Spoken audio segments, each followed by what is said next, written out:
Bien, vamos a continuar ya.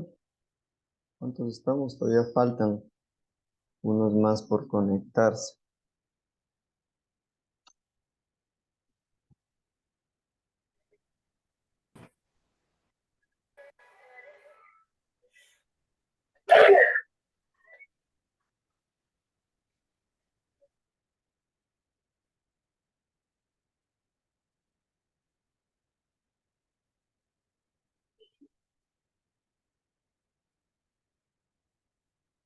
A ver, bueno, esperemos ya se conecten ya. Vamos a ver un corto video justamente del tema este que estábamos revisando último, de la gravedad de los daños en cuanto se presentan justamente en torno a la velocidad. Ya no sé si ya están visualizando ahí. Ingeniero. A ver, verán. Violento.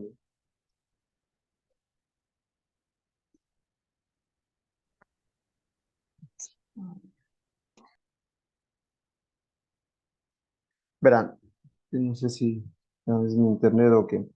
Van a ir revisando aquí, donde dice acá, ¿no es cierto? 30, sería 30 kilómetros por hora, ¿no? Esta MPH. Eh, la simulación, me parece que inicia desde 20, 30, llega creo que hasta 120 o 200 algo Es kilómetros. millas por hora. Ah, millas. Ah, ya. Es millas por hora. Es muy similar. Solamente que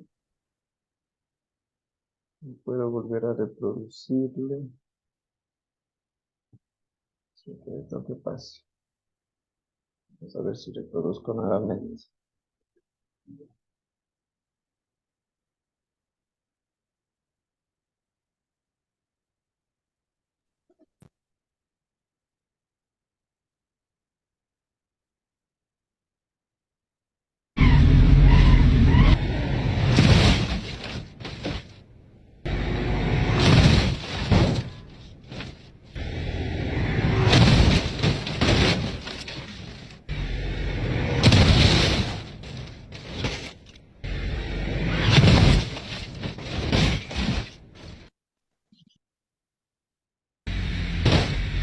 Perdóname.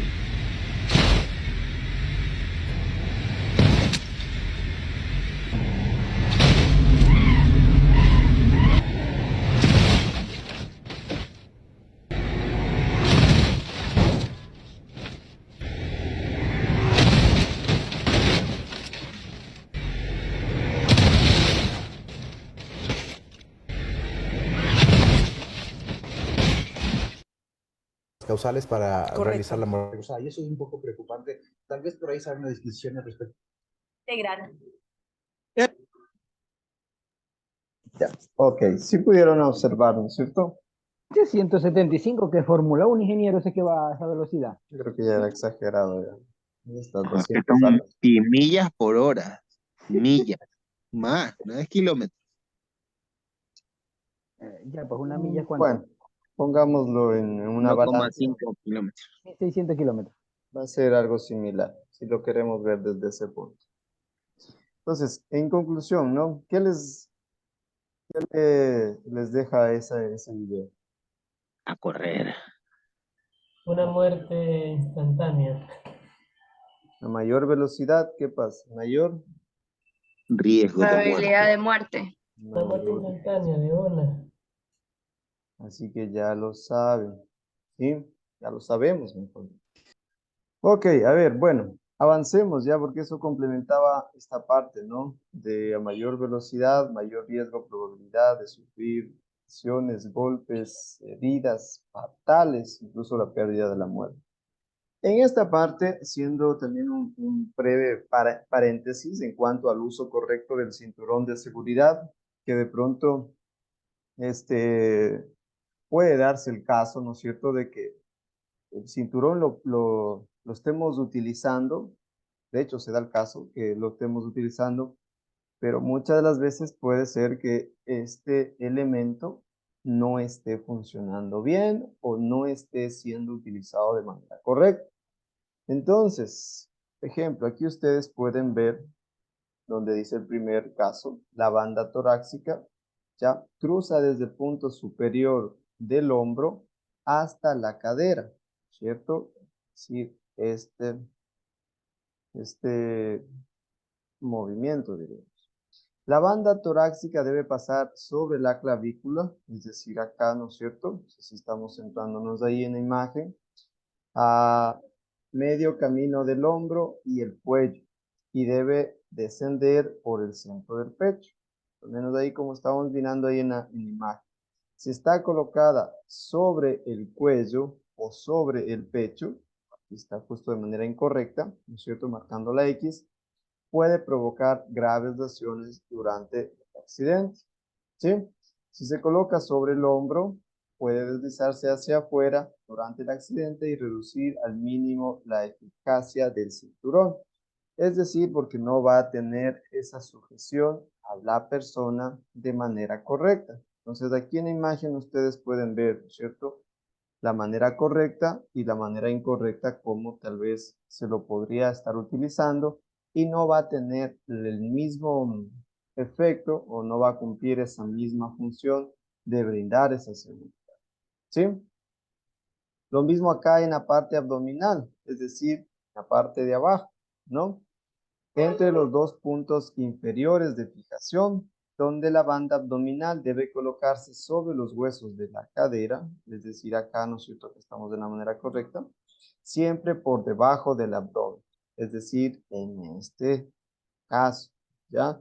El error que se comete suele ser justamente que la banda debe, si se coloca sobre, perdón, el abdomen, puede provocar graves lesiones internas durante el accidente, sobre todo porque ahí tendría esa incidencia de ajustarlo acá en la parte ya que sería del estómago, ¿sí? Entonces, por ello es que hay que tomar en cuenta estas consideraciones o recomendaciones para que funcione de manera correcta, no el hecho simplemente de utilizarlo o aparentar utilizar el cinturón y en la realidad cuando este entre ya en funcionamiento en el caso de un siniestro, pues no va a cumplir la misma función, ¿sí? Entonces aquí está, imagino que sí se puede apreciar en la imagen, ¿no es cierto? Nos hace mención en la parte justo donde tenemos la clavícula, ¿ya? Y esta debe tener, o sea, debe desplazarse de ahí por entre la mitad del pecho, ¿ya? Porque si se le coloca, en este caso, sobre el hombro, es decir, ahí puede deslizarse y al momento como ahí justamente, ejemplo, la presión no puede dar esa sujeción completa, en este caso aquí al pecho, ¿ya? Y en la parte de abajo también fijarse de que no esté, en este caso, sobre, en este caso, el abdomen. Ya, puede ahí también provocar ciertas, de pronto, sobre todo por la sujeción, ciertas lesiones que pueden ser, sobre todo, tal vez no muy visibles, que pueden ser internas, ¿ya? Ya una vez que el cinturón, ¿no es cierto?, es abrochado, aquí está siendo igual muy claro. Una vez que es abrochado, debe estirarlo ligeramente hacia arriba para que quede bien ceñido al cuerpo, es decir, que no quede de manera como flojo, no quede tan libre, porque lo que se busca, ¿no es cierto?, es que dé esa sujeción, ¿ya? Siempre debe asegurarse de que no esté enganchado o torcido, ¿ya? Porque si es que esté, en este caso, torcido, ¿cierto?, que esté girado, al momento de hacer justamente esa presión, no va a funcionar de manera correcta. Incluso que esté bien abrochado, por eso dice cierre, ¿sí? Si el cinturón tiene holguras, usted recorrerá una mayor distancia durante el accidente, pudiendo impactar contra el volante o el parabrisas. Es decir, si en este caso tiene algún tipo de holgura, algún tipo que sobre todo ya esté en malas condiciones, ¿ya? Y si las bandas no están bien estiradas, el cinturón perderá eficacia y puede provocar lesiones durante el accidente, es decir, que básicamente no le va a dar esa sujeción hacia el asiento y obviamente va a recorrer, entonces eso va a hacer que de pronto usted o el acompañante, el conductor, impacte sobre el parabrisas o salga, se desprenda del lugar en donde está, en este caso del asiento. ¿Sí? Entonces, miren, al menos estas 3 recomendaciones, por favor, siempre debemos tomarlas en cuenta para justamente funcione este elemento de manera correcta y brinde justamente la seguridad que se necesita. ¿Sí?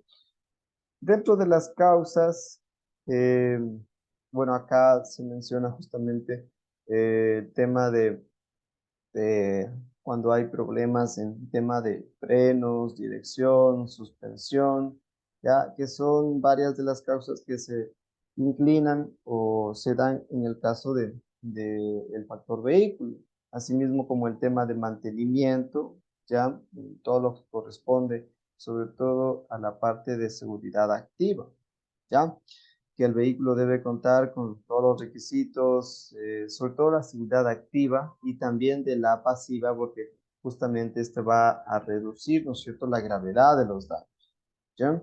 En el caso de los vehículos, bicicletas o ciclomotores, o en este caso las motos, se debe también considerar mucho, en este caso, el casco de seguridad, ¿sí? Sobre todo como uno de los elementos que van a ayudar en gran manera a reducir, en este caso, la gravedad de las consecuencias en el caso de un siniestro. Incluso aquí está un dato, ¿no? Dice, el uso del casco es fundamental y el casco disminuye la posibilidad del 85% de lesiones en la cabeza. Sí, como dato incluso hace unos años, un estudiante de, de la carrera, transporte, lamentablemente falleció en un evento de este tipo por no utilizar el casco de seguridad. Sí, ahí creo que en ese sentido, hasta por datos propios de la carrera, se los está comentando. ¿Ya?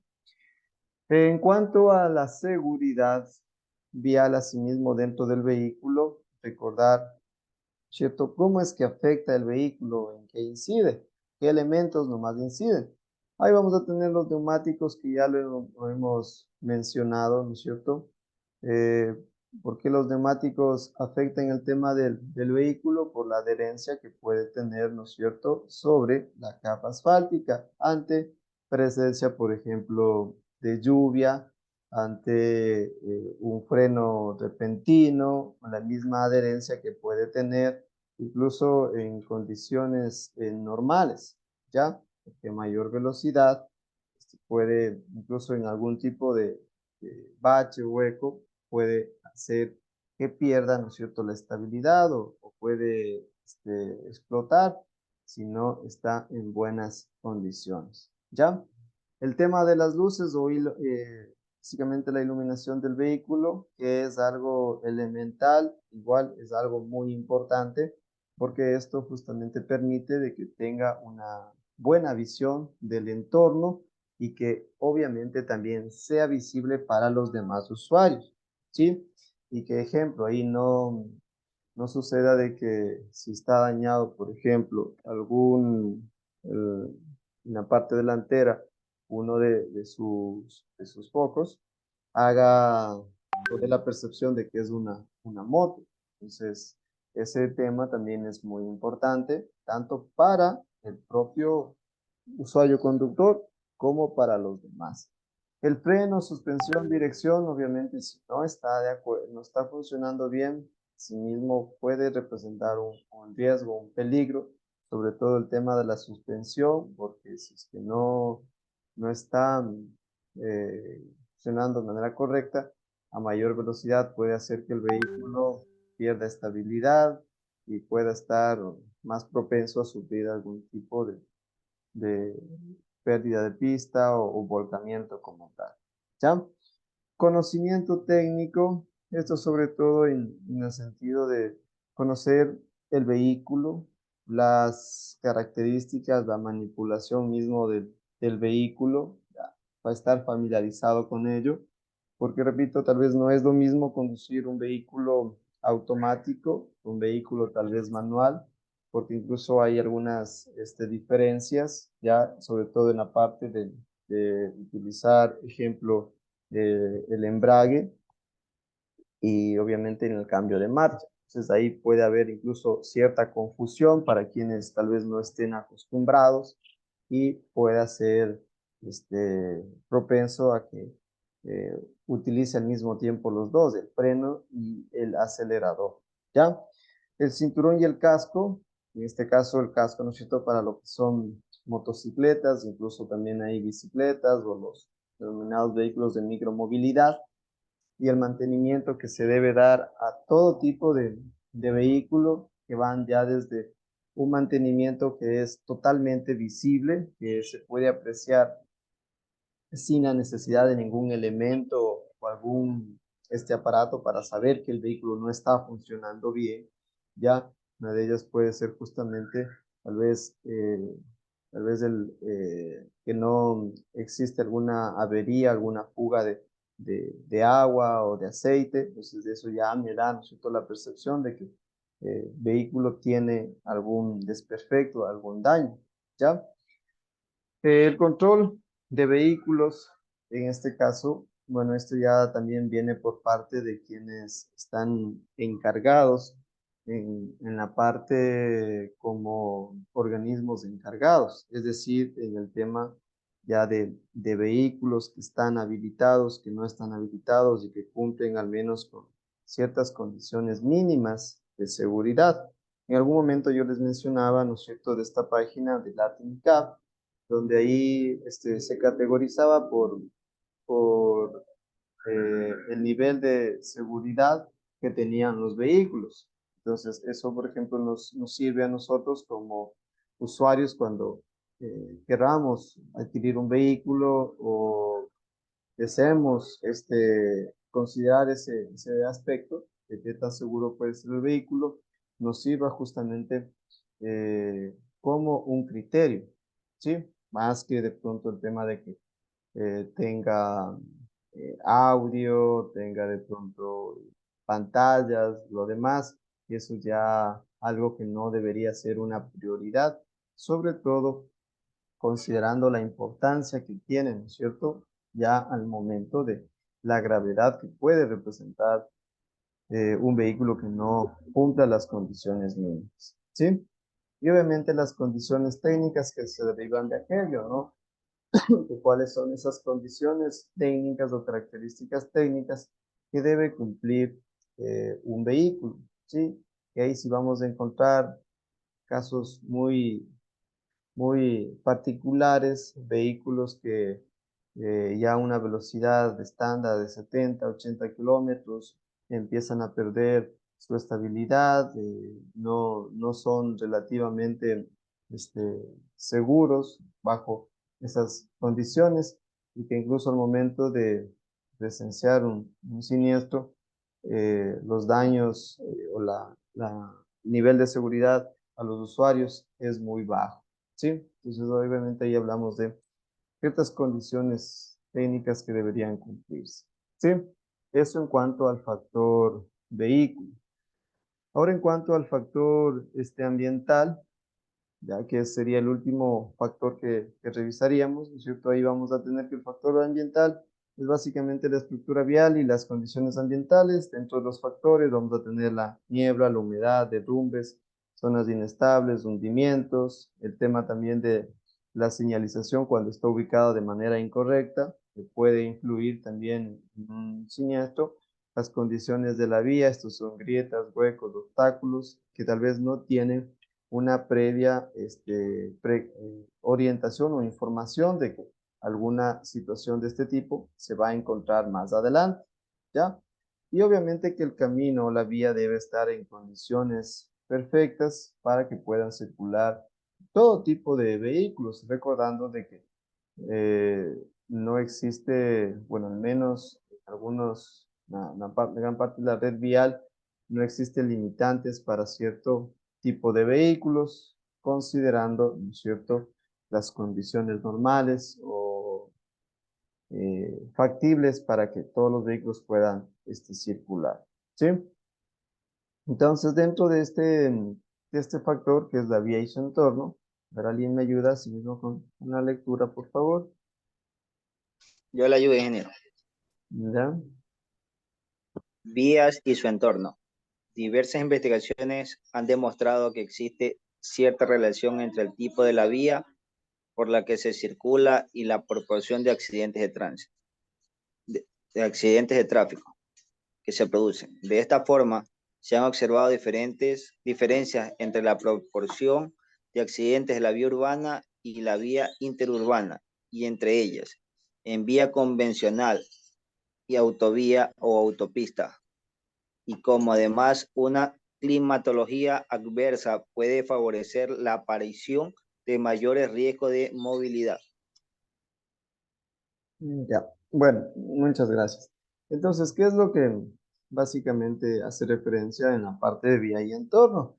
De que estadísticamente, generalmente más se van a presentar siniestros dentro de la parte o la vialidad urbana, ¿ya? Porque hay diferentes circunstancias que aportan en ello. Dentro de ello es que hay mayor cantidad o presencia de vehículos, de usuarios, mayores riesgos porque hay presencia de peatones, de vehículos de micromovilidad, bicicletas y demás, y que obviamente o estadísticamente vamos a tener tal vez mayor cantidad o proporción.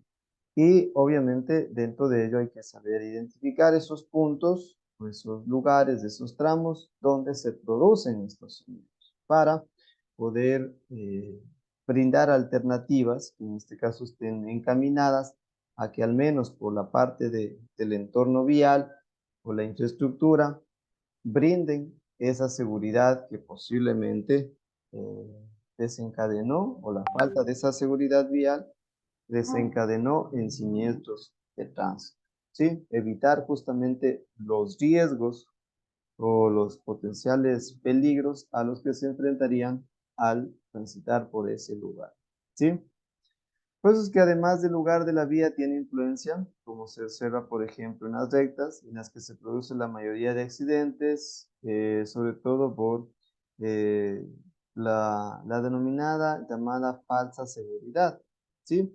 Que les lleva justamente a bajar su nivel de alerta cuando circulan por carreteras cercanas o conocidas, porque aparentemente conocemos el entorno, tal vez sabemos en qué puntos posiblemente hay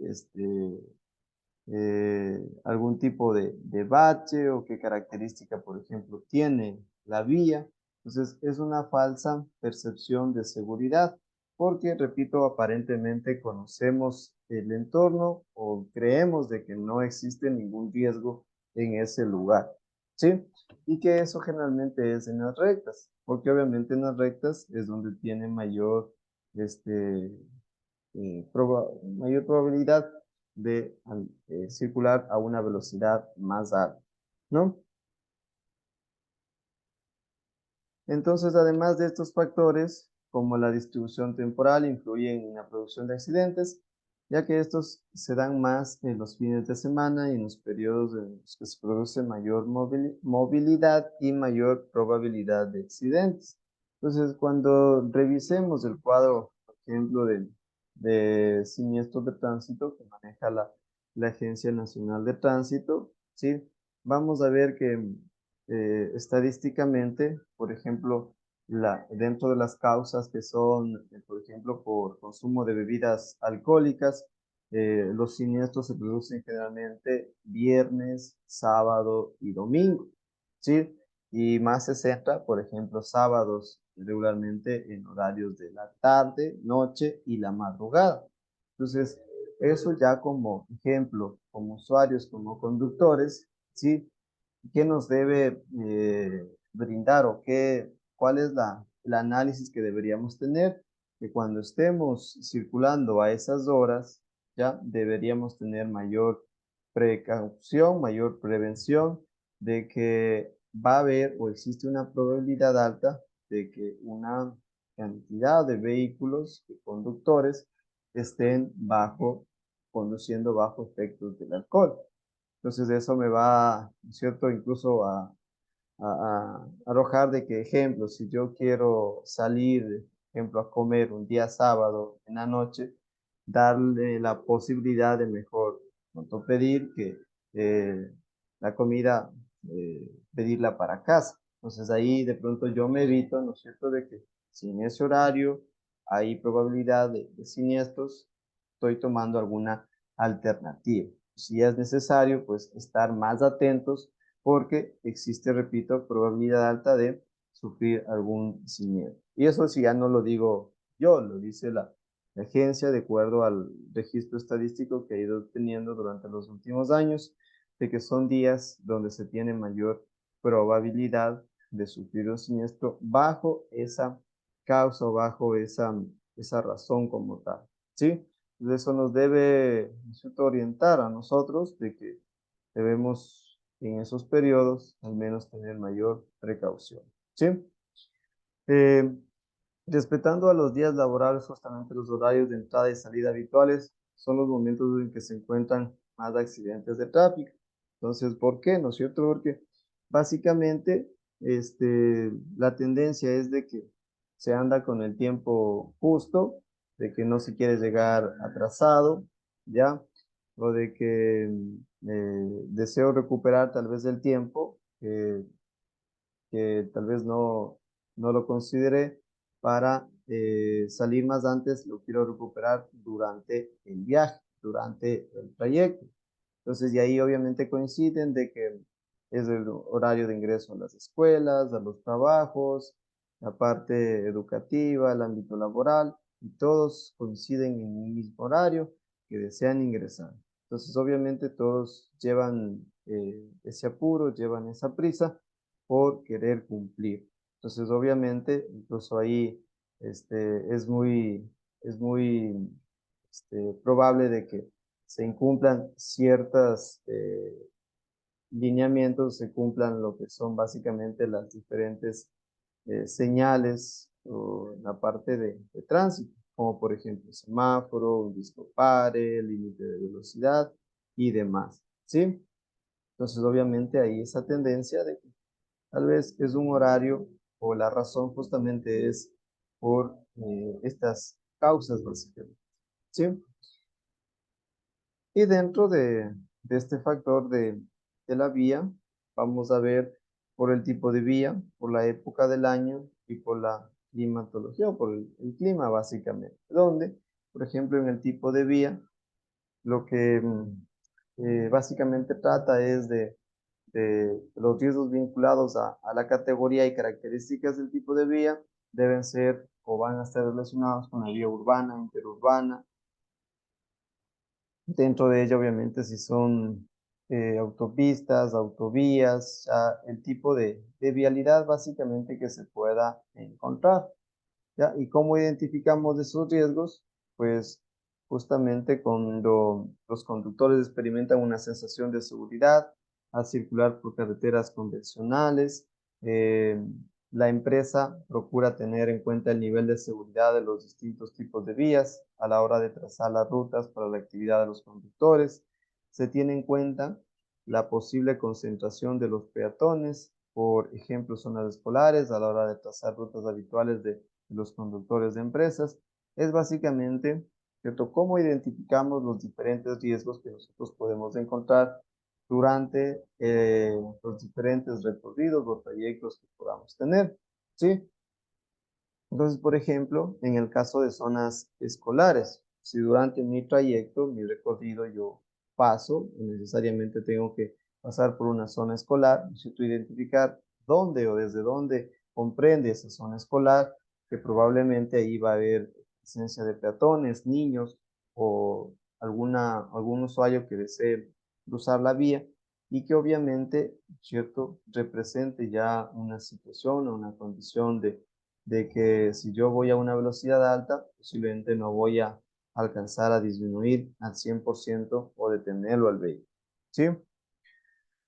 Entonces, ¿cuáles son las medidas de prevención?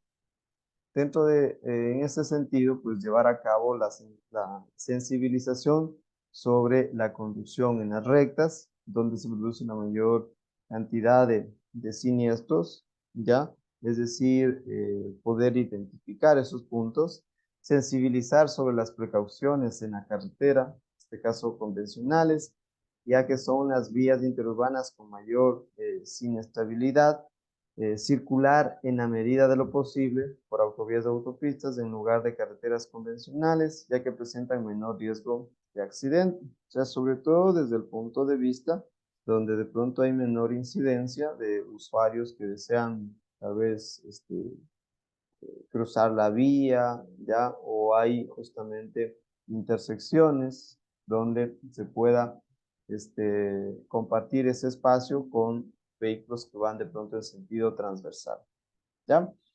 E informar sobre los accidentes más comunes en las vías urbanas, es decir, atropellos y colisiones laterales, recomendar a los trabajadores que realicen siempre la ruta más corta y segura para ir al trabajo, es decir, una acción o acciones que van de manera conjunta entre los diferentes actores. Entonces, por ejemplo, ahí lo que se busca o se habla también es de que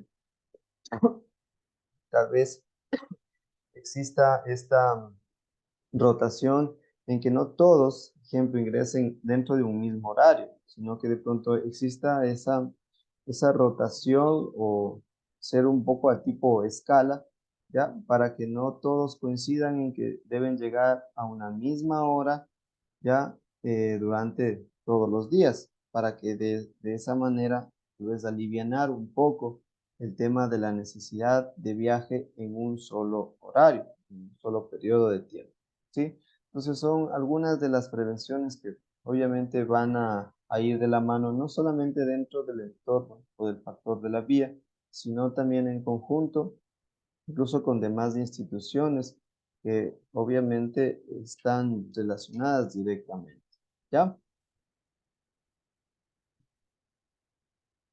Bueno, vamos a hacer ahí una pausa, ¿sí? Para hacer un breve recuento, ¿no es cierto? A ver si, ¿qué hora son las 11:15 aproximadamente? ¿Ya? A ver, ¿qué es lo que hacer una breve síntesis de qué es lo que hemos revisado, qué es lo que hemos comprendido al menos, está, lo que hemos revisado el día de hoy, ¿sí? A ver si alguien se anima, por favor, a hacer un breve recuento de todo lo que hemos revisado, qué es lo que hemos comprendido el día de hoy, para ya ir finalizando esta clase. A ver, ¿quién desea hacer un breve recuento de todo lo que hemos revisado, por favor? O alguna parte de lo que hemos revisado.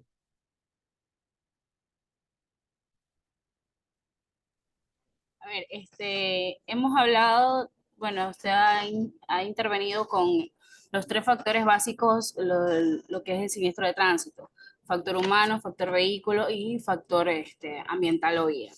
Ya, Del factor humano nos indica que la información que perciben del entorno, su capacidad para procesar, la información recibida asociada con los conocimientos. También nos hablaba sobre los riesgos del siniestro, que puede ser la inadecuada rigurosidad de la vía, la poca iluminación, el ancho de los carriles. Otro tema también era acerca de los vehículos, que usted indicó como cuál es la necesidad de un vehículo, de tener un vehículo, para cuáles los factores negativos y positivos de tener un vehículo, de poseer un vehículo. También sobre la regla de 3 segundos, que ese es un tiempo de que se debe dejar entre un vehículo y otro. ¿Qué más me Ya. acuerdo? Bueno, está muy bien, Brigitte, está muy bien. Se me perdió mi lápiz. Ya, muy bien, Brigitte. A ver, ¿alguien más que desee también Sí, dar su aporte? también, Decía sobre la también seguridad por ejemplo, pasiva. en el ejemplo que usted puso, si uno va a salir con las condiciones climáticas, tiene que revisar el vehículo que esté en óptimas condiciones o procurar salir después que pase la situación climática. También habló sobre los obstáculos en la calzada, la falta de una buena señalización, por ejemplo, las pendientes en las vías también, la inadecuada rugosidad asimismo de las vías y las regularizaciones en las especies de rodeamiento, ¿no? Cabe recalcar que el conductor y el peatón son los mayores causantes en lo que es el factor humano, en lo que son accidentes y siniestros. Ya, muy bien. Ahora sí, alguien más estaba. Muy bien, Sí, gracias. yo le decía que usted también nos indicó sobre los tipos de seguridad, que está la pasiva y la activa. La pasiva que es los airbags y la activa que es todo lo del vehículo como freno, suspensión, entre otras cosas. Ya, muy bien. ¿Qué más? A ver, ya, listo. Creo que en la mayoría de los temas que hemos revisado lo han mencionado. Ok, perfecto, me parece bien. Ya, vamos a dejarlo entonces ahora sí, hasta ahí. A ver, ¿qué me olvidaba de mencionarles? La evaluación. La evaluación lo realizaríamos el día de mañana. Yo les dejo habilitado en el transcurso de la tarde, ¿sí? Luego, posterior de la hora de clase, es decir, de la 1 de la tarde hasta aproximadamente las 8 de la noche, ¿sí? Creo que es un tiempo eh, suficiente, razonable, para que ustedes ingresen a rendir la evaluación.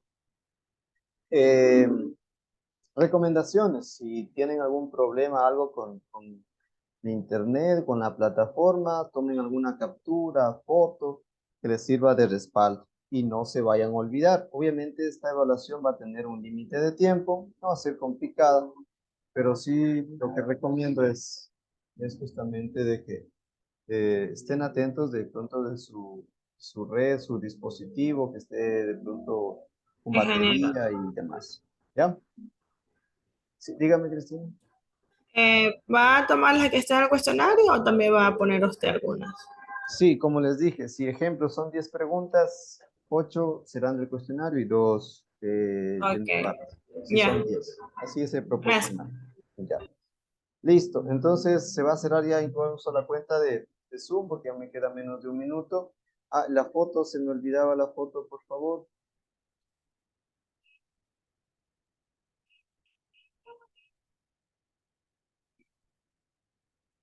Antes que se cierre, o ya se cerró. No, a ver, ahí sí.